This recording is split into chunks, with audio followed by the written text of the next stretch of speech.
नमस्कार, मैं हूं आपके साथ अंकिता पाल और आप सभी का हमर छत्तीसगढ़ में स्वागत है।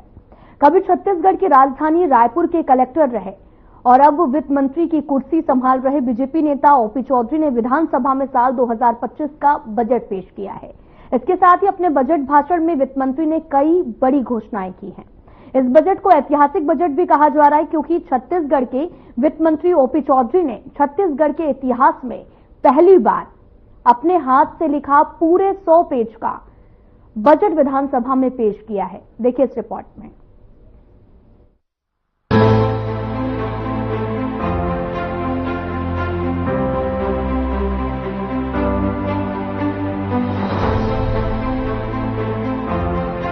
छत्तीसगढ़ विधानसभा में 1,65,100 करोड़ का बजट पेश किया गया।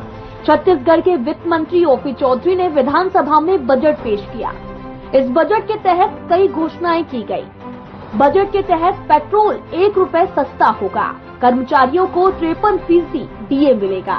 वहीं सीआईएसएफ की तरह एसआईएसएफ का गठन होगा। इसके साथ ही जनसंपर्क विभाग के लिए 550 करोड़ का प्रावधान भी इस बजट में है और 3,200 अतिरिक्त बस्तर फाइटर्स के पदों को मंजूरी दी गई है। जो बजट पेश किया गया है वो पिछले साल की तुलना में 12% अधिक है। मंत्री ओपी चौधरी ने बजट में स्वास्थ्य सुविधाओं के विस्तार, आधुनिक चिकित्सक उपकरणों की उपलब्धता और मेडिकल कॉलेज को सशक्त बनाने, नए अस्पतालों की स्थापना और आईवीएफ के साथ नेचुरोपैथी को भी बढ़ावा देने के लिए कई महत्वपूर्ण घोषणाएं की गई हैं।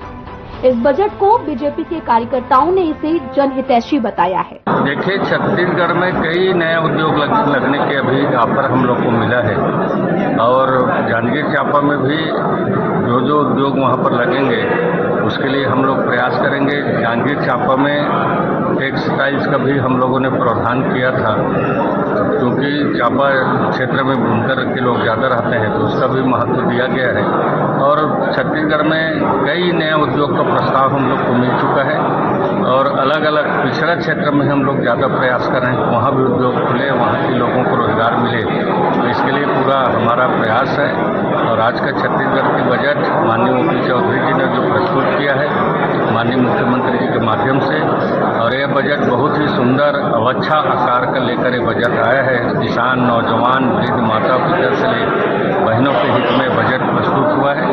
निश्चित तौर पर छत्तीसगढ़ की विकास इससे आगे बढ़ेगा और छत्तीसगढ़ विकसित छत्तीसगढ़ को जिस तरह से देश के माननीय प्रधानमंत्री जी का सोच है कि हमारा देश 2047 विकसित भारत हो, उसी तरह से छत्तीसगढ़ भी विकसित छत्तीसगढ़ की ओर आगे बढ़ेगा। मिनरल और माइंस इस बजट से छूट है, जबकि अकलतरा, नैला, जांजगीर चांपा, कोरबा, रायगढ़ से लेकर पूरा क्षेत्र खनन और मिनरल का भंडार है। सभी क्षेत्रों को माइनिंग, मिनरल सभी क्षेत्रों में बजट में प्रावधान किया गया है। देखिए, पहली बात तो यह है कि जिन योजनाओं को पिछली सरकार पे एरीगेशन का जो बजट है वो लगातार आधा कर दिया था। हमारी सरकार ने पिछली बार जो बजट बढ़ाया उसके बाद इस बार 20% और अधिक किया और उसके साथ साथ हमारे जो नदियों को आपस में जोड़ने का जो इंटरलिंकिंग का जो प्रोजेक्ट है उस प्रोजेक्ट को भी सर्वे का प्रावधान किया है इस बजट में। पिछले 10-15 वर्षों की जो योजनाएं हैं जिन योजनाओं को किन्हीं कारणों से पूरा नहीं हो पाए, सरकार की इच्छा शक्ति पिछली सरकार की नहीं रही, उसके कारण से उन योजनाओं को पूरा नहीं किया गया, आधा अधूरा रहा। उन योजनाओं को पूरा करने का भी प्रावधान इस बजट में प्रावधान किया गया है। अटल सिंचाई योजना के माध्यम से ऐसे हमारे सारी योजनाओं को उसके तहत में हम पूरी योजनाओं को पूरा कराएंगे। वनोपज, वन उद्योग, वन के जो उपज है उस पर आधारित किसी भी उद्योग के लिए कुछ भी नहीं कहा गया है। हमारे यहाँ जो मक्का का प्रोसेस मिलता है वो बंद हो गया, शक्कर के कारखाने बंद हो रहे हैं। कैसे जिनके लिए हम उद्योगों को रोजगार को सृजित करने की बात करें वो उद्योग ही बंद होते चले जा रहे हैं। बजट में स्पष्ट तौर पे हमारे वित्त मंत्री जी ने कहा 204 करोड़ का हमारे शक्कर कारखानों को बल प्रदान करने के लिए इस बजट में प्रावधान किया गया है और उसके साथ साथ हमारा जो मक्का प्रोसेसिंग यूनिट है वो प्रारंभ नहीं हुआ है और यकीन मानिए कि मक्का प्रोसेसिंग यूनिट के साथ साथ हमारे लघु अनुपज के और भी बहुत सारे यूनिट यहाँ पर स्थापित हैं। नहीं, बिल्कुल कहा गया है बजट में, आप देखेंगे, और सभी प्रकार के उद्योगों का, लघु उद्योग का, मध्यम उद्योग के लिए, कुटीर उद्योग के लिए इस बजट में प्रावधानित किया गया है। मैं बधाई देता हूँ आदरणीय मुख्यमंत्री जी को, आदरणीय हमारे वित्त मंत्री जी को। एक सर्वस्पर्शी, सर्वव्यापी, सर्वहारा बजट उन्होंने प्रस्तुत किया है। चाहूँ और प्रशंसा हो रही है। मैं आपको बताऊँ, उद्योग क्यों बंद हो रहे हैं? उद्योग फिर से 5 साल की कांग्रेस की सरकार ने जो नीति बनाई थी, पूरा विकास धरातल पर चला गया था छत्तीसगढ़ का, छत्तीसगढ़ वासियों का। और आप देखिए, अपराध का गढ़ बन गया था छत्तीसगढ़ कांग्रेस की सरकार में। अत्याचार, अनाचार, दुराचार, भ्रष्टाचार, ये विकास के पैमाने बना दिए थे उन्होंने।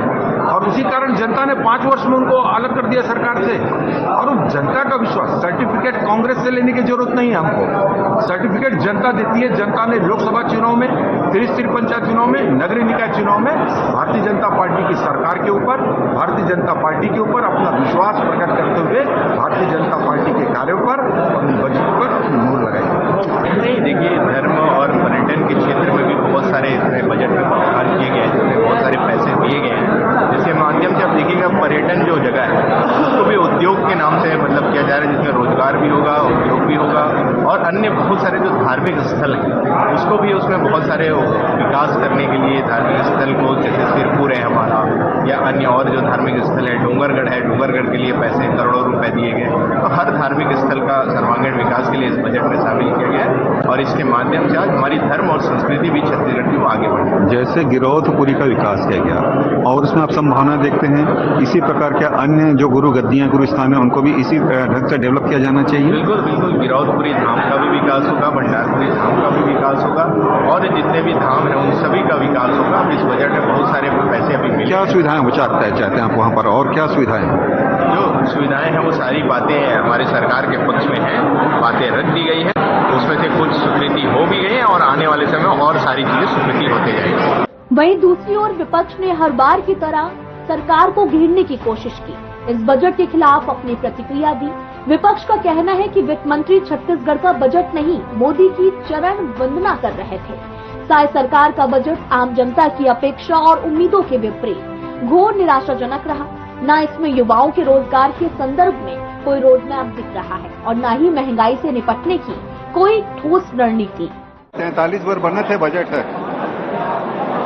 देखा, ये छत्तीसगढ़ की विश्वदेश नायक जी की जो सरकार है, ये सिर्फ हवा हुई बात करने वाला है। विकास की बात करेगा तो 1947 बोलते हैं, मतलब 2047 के टारगेट बनाते। मतलब ठगना कैसे है बताओ। आप पूछा था कि बोला 4 कब मिली तो 47 को मिली, आप बोला तो बोला गैस सिलेंडर कब मिली तो 47 को मिली। तो ये जो है भारतीय जनता पार्टी की सरकार, 4 इंजन की सरकार में कुछ नहीं है। छत्तीसगढ़ में धोखा दे, छत्तीसगढ़ की जनता निराश है। अब आज जब बजट खुली तो अपने आप में और निराशा, हताशा मन महसूस करी। बोला पूरा विश्वास है मुझे बजट में कुछ नहीं मिला है। कहे गए खोदा पहाड़ और निकला चूहिया, ई मन के बजट में आज नहीं।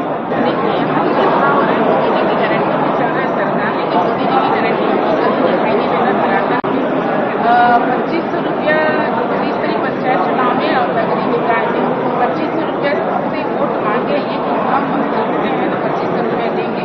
तो मैं इस बजट में ₹2500 का इंतजार कर रही हूँ कि महिलाओं को जब ₹2500 मिलेगा तो वाकई बहुत खुशी का दौर रहेगा हमारे यहाँ।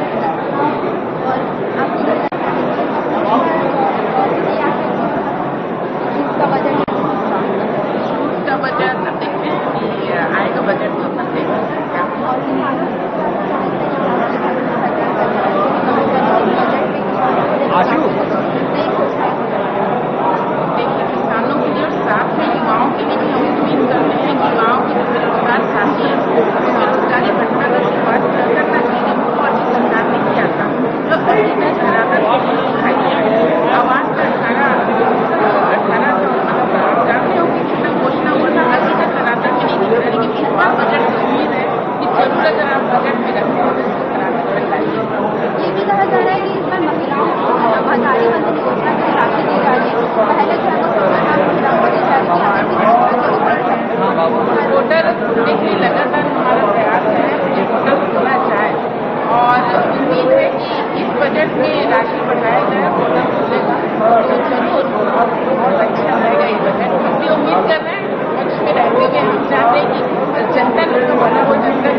वहीं इस बजट के दौरान ऐतिहासिक क्षण देखने को मिला जब वित्त मंत्री ओपी चौधरी ने हस्तलिखित बजट पेश किया। ये पहला मौका है कि जब राज्य में कंप्यूटर टाइप्ड बजट की जगह खुद वित्त मंत्री के हाथों से लिखा गया बजट सदन में प्रस्तुत किया गया और ये बजट 100 पेजों का है, जिसे पूरी तरह से हाथ से लिखा गया है। वित्त मंत्री ओपी चौधरी ने इसे परंपराओं की ओर वापसी और मौलिकता को बढ़ावा देने का कदम बताया है। उन्होंने कहा कि डिजिटल युग में हस्तलिखित बजट पेश करना एक अलग पहचान और ऐतिहासिक महत्व रखता है। इस वक्त हम मौजूद है छत्तीसगढ़ के विधानसभा में, जहां पर आज छत्तीसगढ़ में साय सरकार का दूसरा बजट जो है वो पेश किया गया है। वित्त मंत्री ओपी चौधरी ने ये बजट जो है वो पेश किया है। आपको बता दूं कि छत्तीसगढ़ की स्थापना के समय जो बजट पेश किया गया था वो करीब 5,500 करोड़ था, जिसे आज 30 गुना बढ़ाकर 1,65,100 करोड़ का बजट जो है वो रखा गया है। ये जो बजट है ये गति पर निर्भर करता है, जिसका अर्थ है good governance, excellent infrastructure, technology और इंडस्ट्रियल ग्रोथ। आपको बता दूं कि इस बजट के अंदर काफी सारी चीजों को ध्यान में रखकर जो है बजट बनाया गया है। ये बजट जो है पूरी तरीके से वित्त मंत्री ओपी चौधरी के द्वारा हस्तलिखित है, जो कि एक ऐतिहासिक बजट है। राजधानी रायपुर से ऋतु अहिरवार की रिपोर्ट, हर खबर छत्तीसगढ़। गौरतलब है कि अब छत्तीसगढ़ विधानसभा में केवल कंप्यूटर टाइप बजट ही पेश किए जाते रहे हैं, लेकिन इस बार परंपरागत और अनूठे अंदाज में बजट तैयार किया गया है, जो वित्त मंत्री ओपी चौधरी के मुताबिक प्रामाणिकता और पारदर्शिता को बढ़ावा देगा। Bureau report.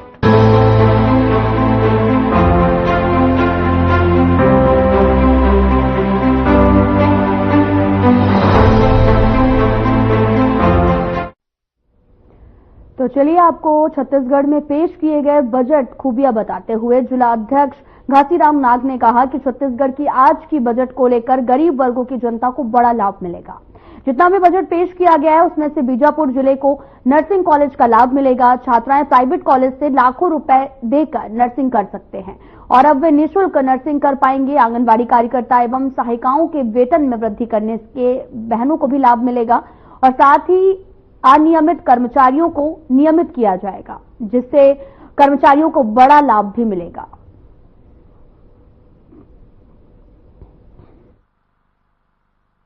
देखो, आज जो अपने यहाँ बजट की घोषणा किया गया है, ये सभी वर्गों को लेकर के सभी के विकास के लिए बनाया गया बजट है।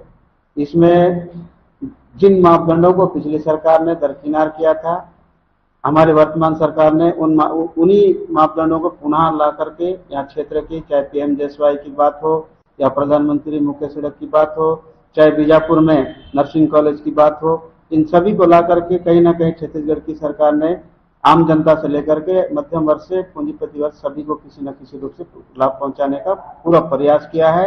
इसमें सड़क, बिजली, पानी सबकी सुविधा किया गया है। जो अनियमित कर्मचारी है उनको भी नियमित करने की जो घोषणा राज्य सरकार ने किया है, वास्तव में राज्य सरकार की संवेदनशीलता की परिचय है। जो जनता के प्रति वो हमेशा संवेदनशील रहता है, इसका परिचायक है। ये बजट बहुत सुंदर है और ये आने वाला समय में जनता के लिए बहुत लाभकारी होगा। हाँ, निश्चित है, उनकी बहुत लंबी मांग थी केंद्र सरकार से, राज्य सरकार से। इस बजट में आंगनबाड़ी कार्यकर्ताओं का वेतन वृद्धि का भी रखा गया है। निश्चित उनको इसका लाभ मिलेगा और मैं चाहता हूं सरकार एक बजट पेश करके बहुत ही मतलब भावनात्मक पल्लू पे जोड़ा है लोगों को। निश्चित ही इस बजट से आम जनता को बहुत लाभ मिलेगा, ये मेरा सोच है, मेरा मानना है। आज जो प्राइवेट नर्सिंग में जाकर के जो छात्राएं अध्ययनरत करती है, लाखों रुपया उसमें सालाना खर्चा आता है, उसमें एक मध्यम वर्गीय और निम्न वर्ग के लोग उस लाभ को नहीं ले पा रहे थे, प्राइवेट में नहीं करा पा रहे थे। उनके लिए बहुत अच्छी बात है, वो कम से कम नर्सिंग में निःशुल्क अध्ययन करेंगे और वहां से निकल कर आकर के अपना भविष्य संवारेंगे। आज की बजट में हमारे ग्रामीण क्षेत्र बीजापुर जिला, दंतेवाड़ा जिला, सुकमा जिला, नारायणपुर जिला के लिए नियत नेलानार के तहत जो 500 करोड़ का पैकेज इस बजट में पेश किया गया है, इसके लिए मैं तहे दिल से जिला अध्यक्ष होने के नाते हमारे विष्णुदेव साय जी को बहुत बहुत धन्यवाद देता हूं। इससे हमारे क्षेत्र की जो समस्याएं हैं, अंदरूनी क्षेत्र की समस्याएं, वो समस्याएं इस बीजापुर में गंगलूर पंचायत की सरपंच पायल हिमला और सभी पंचों ने पद और गोपनीयता की शपथ ली है। इस मौके पर सरपंच पायल हिमला ने कहा कि सभी वार्ड पंचों के साथ मिलकर जो है सभी वार्डों में गली, सड़क, नल जल योजना जैसे तमाम क्षेत्र में काम किए जाएंगे। तो वहीं सचिव ने भी कहा कि भारत सरकार के नियम को देखते हुए सरपंच और पंचों को शपथ ग्रहण कराया गया है।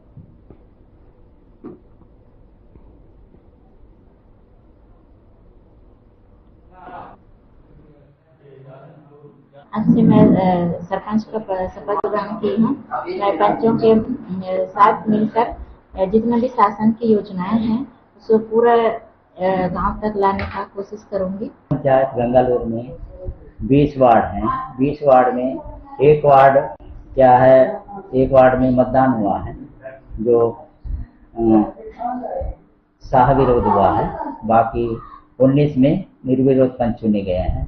आज जिसमें सरपंच पद के लिए 4 उम्मीदवार थे। चारों में से एक उस समय नामांकन वापस किए हैं। 3 लोगों के बीच में कड़ी मुकाबला के बाद पश्चात श्रीमती पायल एमला उसमें विरोध निर्वाचित हुए हैं, जो जिनका आज प्रथम सम्मेलन था, जो कार्यकाल आज से उनका प्रारंभ हुआ है, जिसका शपथ शासन के नियमानुसार दिलाया गया उनको। इसी प्रकार से आज से उनका कार्यकाल चालू हुआ है। आज उनको यह भी सूचना दिया गया है कि अभी तो जो 8 तारीख के उप सरपंच का निर्वाचन होना है, जिसके लिए यही अपने पंच सरपंच जितने भी हैं उनको सबको सूचना दिया गया है कि 8 तारीख की ये समय से उपस्थित होकर विधिवत उप सरपंच का निर्वाचन करेंगे।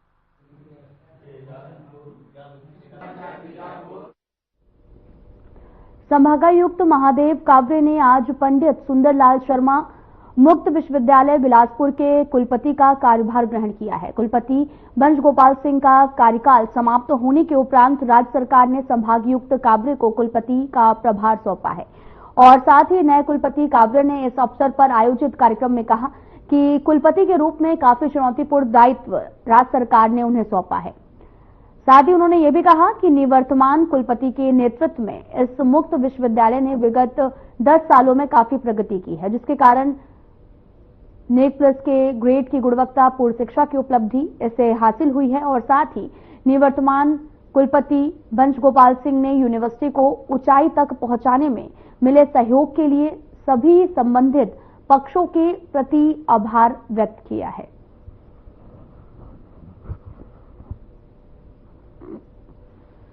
साथ में चौथा एक और पत्रकारिता विश्वविद्यालय का भी 5 तारीख से प्रभार लेना है, क्योंकि हम लोग एक प्रशासनिक क्षेत्र से हैं और आप लोगों को मालूम होगा कि मैं भी जो है IIT दिल्ली से एमटेक किया हुआ हूँ, तो टेक्नोलॉजी में भी जो है इसी से जुड़ा हूँ।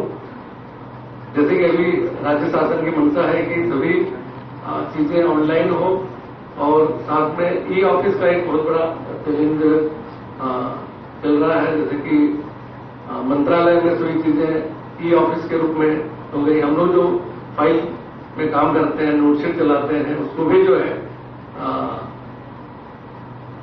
ई फॉर्म में करना है, कोई हार्ड कॉपी की आवश्यकता नहीं हो। इस पर काम किया जाए और ई ऑफिस का काम जो है बहुत ईजी है। आपको मुझे लगता है कि जैसे कि मुझे रायपुर कमिश्नरी में और यहाँ बिलासपुर कमिश्नरी में जो है इसको करने में 10-15 दिन से ज्यादा समय नहीं लगता। तो आप लोगों के लिए ये पहले रहेगा कि हमको यूनिवर्सिटी का भी जो काम है इसको ई ऑफिस के रूप में चलाया। तो जहाँ भी हम रहे, मान लो मैं अपने कमिश्नर ऑफिस में हूँ तो वहीं से मैं ऑनलाइन में आप लोगों की जो नोटशीट है उसको दे सकता हूँ। एक बहुत अच्छा एक काम होगा और शासन की मंशा भी है कि ये 31 मार्च के पहले काम। लाल शर्मा ओपन यूनिवर्सिटी का कुलपति का प्रभार जो है लिया गया। निवर्तमान कुलपति प्रोफेसर बंश गोपाल सिंह जी से प्रभार ग्रहण किया। एक बड़ी जिम्मेदारी है और कमिश्नर के साथ साथ जो है इसको निभाना और सबके सहयोग से ठीक रहेगा यह समय। लिखने में बहुत देर नहीं लगता है, तो ये समय बीत गया। अच्छा काम हम लोगों ने किया।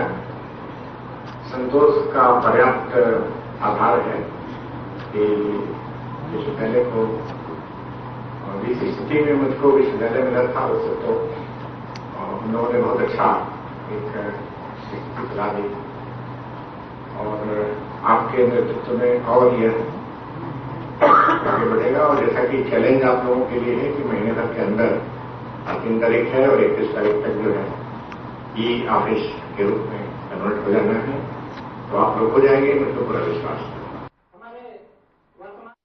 बजट वर्ष 2025-26 पर सीएम विष्णुदेव साय ने प्रेस कॉन्फ्रेंस की। इस मौके पर ओपी चौधरी भी मौजूद रहे। प्रेस कॉन्फ्रेंस में क्या कुछ जानकारियां सीएम साय ने दी हैं, आपको सुनाते हैं। मैं आदरणीय मुख्यमंत्री जी आप लोगों के समक्ष उपस्थित हैं और उनके मार्गदर्शन में यह ऐतिहासिक बजट बना। उनके मार्गदर्शन में और इसे 100 पेज का इस बजट को मैंने हाथ से लिखा और आदरणीय मुख्यमंत्री जी के सरकार द्वारा चलाई गई जो नीतियां हैं मुख्य रूप से अच्छी नियत और कर्मठता पर आधारित हैं। उसी कर्मठता से प्रेरित होकर मैंने इस बजट को एक शेप दिया और 100 पेज हैंड राइटिंग अपने हस्तलिखित प्रतिम बनाया और आदरणीय मुख्यमंत्री जी का ही मार्गदर्शन और प्रेरणा थी। आदरणीय मुख्यमंत्री जी को आप सबको संबोधित करने के लिए मैं आमंत्रित करता हूं। आज के इस प्रेस वार्ता में हमारे इलेक्ट्रॉनिक्स मीडिया और प्रिंट मीडिया के सभी साथियों का मैं स्वागत करता हूं, अभिनंदन करता हूं। साथ ही हमारे प्रदेश के सरकार के विद्वान वित्त मंत्री श्री ओपी चौधरी जी का भी मैं स्वागत करता हूं। हमारे प्रमुख सचिव श्री सुबोध कुमार सिंह, हमारे फाइनेंस सेक्रेटरी मुकेश बंसल और बाकी और लोग भी उपस्थित हैं, उनका भी मैं स्वागत करता हूं। आज का ये दिन छत्तीसगढ़ के लिए ऐतिहासिक दिन है। आज वर्ष 2025-26 का आम बजट विधानसभा में हमारे सरकार के विद्वान वित्त मंत्री श्री ओपी चौधरी जी ने प्रस्तुत किया है और इस अवसर पर मैं छत्तीसगढ़ की 3 करोड़ जनता का भी अभिनंदन करता हूं, स्वागत करता हूं, नमन करता हूं। और ये बजट हमारे छत्तीसगढ़ के सुनहरे भविष्य का बजट है और ये बजट छत्तीसगढ़ के सभी वर्गों को नई ऊंचाइयों में पहुंचाने का ये बजट है। पिछले वर्ष 2024-25 में जो बजट प्रस्तुत हुआ था उसका थीम था ज्ञान का मतलब गरीब, यूथ, अन्नदाता किसान और नारी शक्ति महिला और चारों के विकास पर पिछले साल का बजट में फोकस था। और हमारे देश के यशस्वी प्रधानमंत्री श्री नरेंद्र मोदी जी के मार्गदर्शन में उनसे प्रेरणा लेकर हम लोगों ने पिछले 1 साल ज्ञान के विकास के लिए ईमानदारी के साथ काम किया और उसका परिणाम भी अच्छे आए। मोदी की गारंटी पर विश्वास करके छत्तीसगढ़ की जनता ने हम लोगों को सरकार में माननीय मुख्यमंत्री जी के मार्गदर्शन में पिछले 1.25 साल से हमारी सरकार काम कर रही है और मैंने जैसा कि पहले ही कहा कि उनकी अच्छी नियत और कर्मठता ये 2 हमारे सरकार के केंद्र बिंदु हैं और उसी कर्मठता की भावना जो हमारी सरकार की उससे प्रेरित होकर मैंने इस बार तय किया कि बजट अपने हाथ से लिखूंगा और उसी प्रति को वितरित भी करूंगा और 100 पेज का बजट अपने हाथ से आदरणीय मुख्यमंत्री जी के आशीर्वाद से तैयार किया और आप सब लोगों को उसे उपलब्ध कराया। जैसा कि बजट में आप देख रहे होंगे कि पिछले बार हमारी बजट का थीम था, जैसा कि आदरणीय मुख्यमंत्री जी ने भी कहा, ज्ञान। और ज्ञान में जी का अर्थ है गरीब, वाई का अर्थ है युवा, एक अर्थ है अन्नदाता और एन का अर्थ है नारी। तो हम अगर किसी भी इकोनॉमी में, किसी भी राज्य में, किसी भी देश में, किसी भी समाज में अगर गरीब, युवा, किसान और नारी का अगर कल्याण करना चाहते हैं तो तभी हो सकता है वेलफेयर स्टेट। फिलहाल बुलेटिन में इतना ही। नमस्कार।